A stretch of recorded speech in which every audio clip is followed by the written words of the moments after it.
The United States became a net exporter of crude oil to Nigeria in February and March, as crude demand on the U.S. eastern coast slowed down due to refinery maintenance, and the Dangote Refinery drop of Nigeria's demand for inputs, according to a note from the U.S. Energy Information Administration. This follows Nigeria's inability to meet its domestic crude oil supply obligation to local refiners, especially the Dangote Refinery. This development is threatening both its refining ambitions and economic stability. While the Nigerian Upstream Petroleum Regulatory Commission has introduced clear guidelines to support the domestic crude supply obligation, including how much oil should go to local refineries, implementation has remained patchy.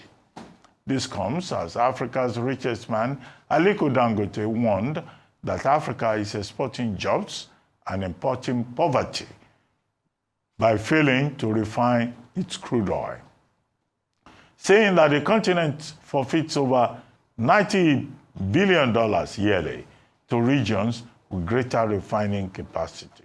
Joining us on this show to discuss this is Kelvin Emmanuel, an oil and gas consultant and co-founder of Very Hills. Welcome to the morning show, Kelvin Emmanuel. Good morning. Dr. Abati, thank you so much. It's always a privilege to be here. Good morning, Rufai and Vimbai. Okay, Kevin. There's no point repeating the narrative. What is your take? Now the U.S. is now net exporter of crude oil to Nigeria, where we have the finest blend of crude oil in Nigeria, and government agencies cannot supply crude oil to Dangote Refinery and others. It's not a Dangote Refinery, there are others who are smaller refineries. So what is wrong with us? And our local refineries are not working, having got over 20 billion naira worth of investment. And here we are, depending on the United States. What do you think the problem is? Your take. Dr. Abati, it's interesting, you brought up this very crucial question. And the reason why it's important is because I believe that the PIA needs reforms. It needs amendments. And sections 109, there should be new clauses added to sections 109 that codifies domestic crude oil supply obligations. For example, that says you will delink the Strategic Petroleum Reserve for DCSO under sections 109 from the OPEC quota that Nigeria has. Currently, Nigeria has an OPEC quota of 1.5 million barrels per day. I don't see OPEC increasing that quota anytime soon, which is the reason why I've said that the markets are so evolved that given the current realities of Nigeria today, Nigeria doesn't need OPEC. Nigeria has outgrown OPEC. Nigeria can go away from OPEC and stay in the Declaration of Cooperation. But in the event, for example, that the Nigerian government has refused and has decided to stay put with OPEC since the early 70s till today, it's time for an amendment of the PIA that says we're going to transit from the domestic crude intervention stock of 445,000 barrels per day that today currently is used to pay forward sale agreements and then is used to pay a phantom subsidy charge in the domestic crude allocation, to a strategic petroleum reserve stock that will serve installed refinery capacity that today is not less than 750,000 barrels per day and is projected to rise above 1 million barrels within the next 5 or 7 years. Okay? Now, the fact that, look, Nigeria is importing crude oil from America, about 53% of what Dangote needs daily is actually imported into Nigeria, is not good news. And it's not good news because most of what he's exporting in terms of petrochemical feedstock, polypropylene, polyethylene, crystals, what he's exporting in urea, the dollar that is supposed to come back to do balance of payment for the Central Bank of Nigeria is used to buy crude oil and brought back to Nigeria. So it's not good news. Now, you can argue and say that, listen, the grade of crude oil mostly sold in America, which is heavy crude, that has the density below 31 degrees, produces 40% non-transportation fuels and 60% white transportation fuels like PMS, AGO, and diesel. And it has more paraffin wax because, Dangote, when he was speaking at the NMDPRA conference, talked about what they call cloud points. Cloud point basically measures the amount of paraffin wax in crude that you refine and that shows up in your diesel fuel. So cloud point basically says that in temperate countries, for example, where there is cold and the temperature drops significantly, the tendency of the diesel forming wax, paraffin, when you're driving is high, and it affects the engine performance and the fuel filter. That's what cloud point is. In Nigeria, the cloud point is 4 degrees centigrade. And what it means basically is that for you to avoid refining and having petrol or diesel with a very high cloud point, you need a fuel that has low sulfur content. And Nigeria has fuel with the best sulfur content in the world, 0.15%. That's why it's called sweet crude. So it doesn't help that we're importing crude oil because Dangote cannot get crude oil because NUPRC has refused to implement the DCSO obligations, and you have operators telling the regulator that they have stabilization clauses from pre-export facility PXF in their loans they collected to do E&P, so they can't meet up with the domestic crude obligations, and those stabilization clauses supersede the Petroleum Industry Act. So I believe it's time for all the stakeholders to come to the table, for the president as Minister of Petroleum, which is an aberration and anomaly, and sit everybody down and say it's time to amend the Petroleum Industry Act. Okay, thank you so much for that very robust insight into some of the foundational issues. I think the question on everybody's minds is, what are those amendments? Because like you're rightfully saying, these are commitments that were made, most of them international commitments. The funding has been received. Most of it has been spent in many instances.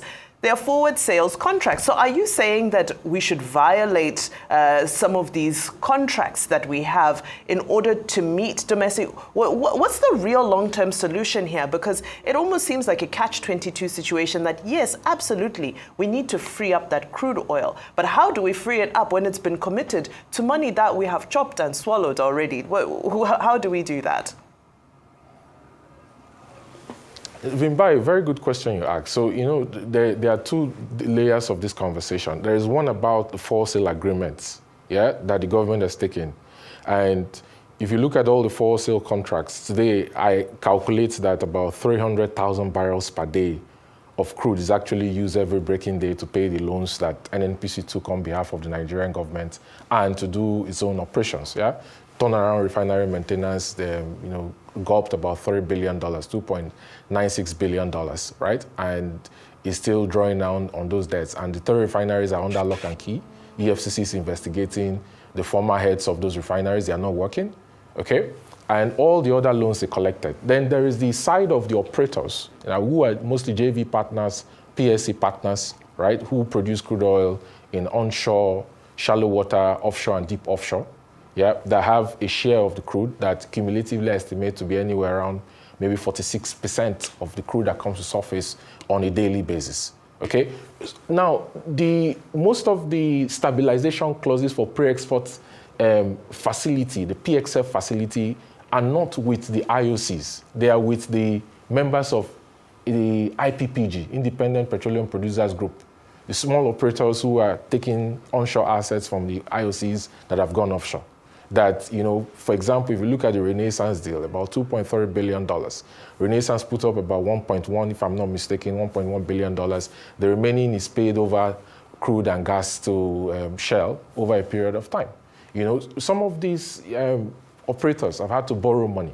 So, they have pre-export facility, they have stabilization clauses, and they are telling the regulator that we can't give crude according to DCSO obligations because we have commitments to traders. But then the question is, there's nowhere in the world, Vimbai, there's nowhere in the world where stabilization clauses in PXF facilities supersedes the Petroleum Industry Act of the day, which is the law governing the sector. There's nowhere in the world where it does. This is why I'm saying that, look, number one, we have to raise production.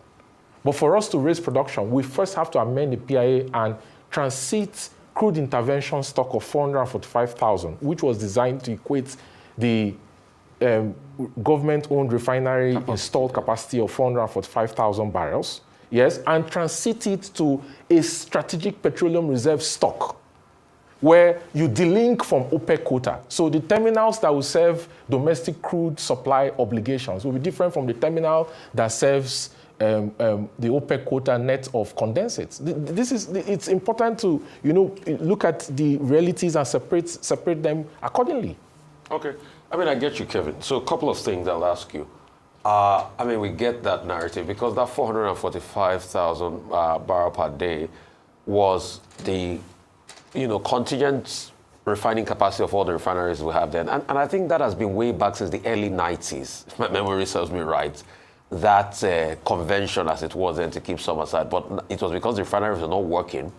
That was why we were selling those crude out in forward sale. We're also using that to incur more debt. Couple of questions I'll ask you. Number one, what are now the states of these refineries? Is there a need for a forensic audit of the NNPC? Is there any level of subsidy going on at any measure? Is the NNPC importing refined products into the country and they claim they have a refinery working? And what happened at an event you were billed to speak with the NMDPR that you were prevented from getting it, or you wanted to attend and they said that you couldn't have access to the event? What happened in that event? Can you tell us all of this? Rufai, thank you so much. I'm very happy you brought up let me start from the event. I'm very happy you brought it up. 2 days ago, I had registered last week for the event. I was sent a confirmation email with a QR code. And then I showed up at the event. And when I gave my phone with the details, registration details with confirmation email, I was informed that the protocol to the authority chief executive of NMDPRA had asked them at the registration desk not to allow me in. They flagged my name and they've asked them to refuse me entrance into the event. I was perplexed. I was surprised because, it's a government-organized event in partnership with Standard & Poor's. And, it was organized with government money. It sets policy direction that affects people's lives. And I'm a concerned Nigerian attending the event to, understand and learn what is going on in the industry. And I was prevented because they flagged my name. And, I'm surprised that we've come to this point where it's now a personal vendetta. I don't know what I did to Farouk Ahmed, the authority chief executive, that will lead them to flag my name. You are talking too much. That's what they're telling you. Answer the other questions, please. Need for a forensic audit. Are we paying any form of subsidies? Is NNPC still importing crude into the country despite the fact that they spent over $3 billion to fix these refineries and the likes? And you throw some clarity on that. And NNPC has a right of defense. Rufai, the 3 refineries that are owned by the government are bleeding money. They are costing NNPC group money. They are under lock and key. And you were right, from last year when you said that they were blending and they were not refining. Port Harcourt has an installed capacity of 210,000 barrels, old Port Harcourt 60,000, new Port Harcourt 150,000 in Eleme. Warri has an installed capacity of 125,000 barrels. Port Harcourt does not have a catalytic reforming unit. Warri has, but it's not working. Kaduna has an installed capacity of 110,000 barrels. They are not working. $18 billion has gone into turnaround maintenance. In the last 6 years, $30 billion has gone into turnaround maintenance, and those monies were borrowed to do turnaround maintenance, and they are not working. So, of course, there's a need to do forensic audit on not just the refinery business, but also on all the other areas of the group to check the contingent assets and liabilities, and see the state of the balance sheet. In my view, I think over $25 billion is missing from the balance sheet. If Bayo Ojulari is being honest, it's not his fault because he just came 3 months ago, and this is a problem he has to deal with as he moves into taking NNPC from being government-owned into a public company. Kelvin, do you have facts to back up that $25 billion is missing from the NNPC balance sheet? If I tell you now, come on a panel and present that facts, do you have it? I deal with facts. It's not a case of Rufai here. Rufai, do you have the facts? Rufai, when you look at their operations E&P, their operations midstream, and their operations downstream, you look at the contingent assets and liabilities on the balance sheet. You see, when NNPC moves and attempts to go to an IPO, you first do your evaluation, and then you go into valuation, and then you go into pricing. The details will come out because nobody is going to invest. No institutional investor is going to put money in NNPC if they don't have the accurate state of the balance sheet. So we will watch and see how it goes. Biojewelry says that it's going to get to an IPO by 2028. Yeah. It should have happened in 2027. You don't have is an facts election year, now. and I don't think they want to do. Kevin, let's not muddle up matter. You don't have facts to that effect that the balance sheet is a 25 billion hole. Secondly, is there any subsidy still going on within the NNPC frame? Is there any subsidy still going on within the NNPC frame as we speak? To be honest with you, Rufai,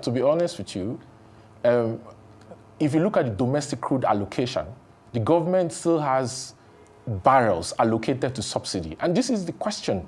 This is why I'm shocked that the Nigerian Governors Forum is quiet. The government still has barrels it allocates to subsidy on a daily basis. So the question is, why are they paying for subsidy when Sections 205 of the PIA has been implemented? Okay, Kelvin. That's the question. Kelvin. You asked about importation. You asked about importation, Dr. Abati. Last month, 965 million liters of petrol was imported into Nigeria, despite the fact that Nigeria consumes about averaging 32 million liters per day and doesn't require more than 1 billion liters per day. Okay. So you have a situation where 965 million liters of petrol was imported, and Dangote exported more than 1 billion liters of petrol. Okay, nobody is even sure, even at this moment, about how much we consume per day. But I would like to ask you, there's been a recommendation on the table by Alhaji Aliko Dangote that these local refineries, since you brought up the issue of refineries, that they're not viable, that it should be sold for scrap, even if possible. What do you think? These same refineries that have consumed over $20 billion in terms of rehabilitation. And the House Committee on downstream petroleum regulation is saying they are going to investigate, they will set up a framework. What do you think? Do you think House Committee led by Ugo Chinyere can make any difference? Or do you agree with Alhaji Aliko Dangote that these refineries should just be sold because they are of no use in their present state? Dr. Abati, I think, the late Umar Musa Yar'Adua, God bless his soul, anytime I think about him, made a mistake when he revoked the sale of those refineries to the Blue Star Consortium, Port Harcourt and Kaduna Refinery. He made a mistake, The CNPC had initially bought Kaduna Refinery, it was revoked. It was sold to Blue Star, it was revoked. CNPC went to Niger Republic and built a refinery there. They're currently having issues with the Nigerian government, but they built a refinery there close to the Agadez fields. And, they serve the markets and then Niger is our other country. People have told you in this country before Dr. Abati, that Niger is their other country.